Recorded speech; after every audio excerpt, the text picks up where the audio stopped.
Hi, I'm Derek Dubois. Welcome back to my Criterion closet.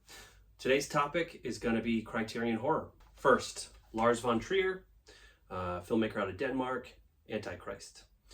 This is one of those that you might watch just once, and it's hard to say, hey, let's watch this again. Charlotte Gainsbourg, Willem Dafoe, they put in incredible performances. There's some really nice juxtaposition between these painterly landscapes, these slow motion, professional, stable shots, and then this kind of body horror and fantasy elements woven through. There's the whole metaphor with, Charlotte Gainsbourg's character harming herself in ways that haunt you to this day. It is a brutal watch. Nicholas Roeg, Don't Look Now, 1973. Famous for its intimate scene between Sutherland and Christie. I don't care. I just care that it's a flawlessly executed film. The European setting, the footfalls on cobblestones, it's all perfect. You just have these visual cues, the little girl in the red cloak. Boy, does that come back for a twist ending. But the way in which the film elides through time, past, present, future, there's this, you as the viewer are unmoored and unglued, and therefore psychologically you are unsafe. I can hardly think of anything more classic than Roman Polanski's adaptation of Ira Levin's novel, Rosemary's Baby, 1968.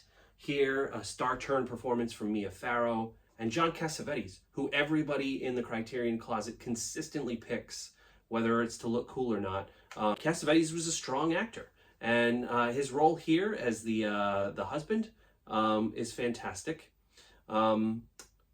The intimate scene here between Cassavetes and Farrow on the floor of the apartment when they move in, it's filled with such joy and kinetic energy. It's probably my favorite in all of cinema.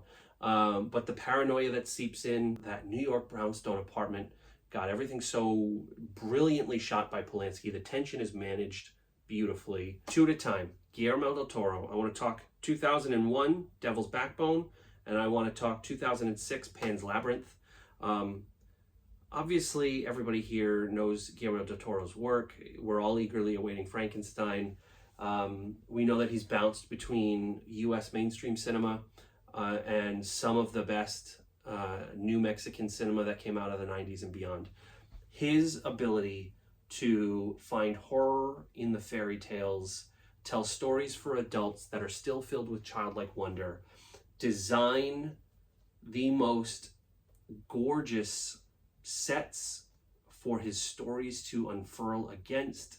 I mean, the character design in Pan's Labyrinth, the Pale Man especially, is like nothing you've ever seen if you haven't experienced.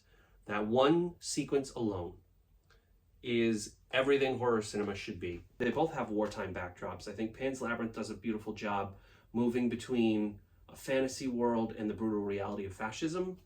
And then with The Devil's Backbone, you have the allusions to the Spanish Civil War.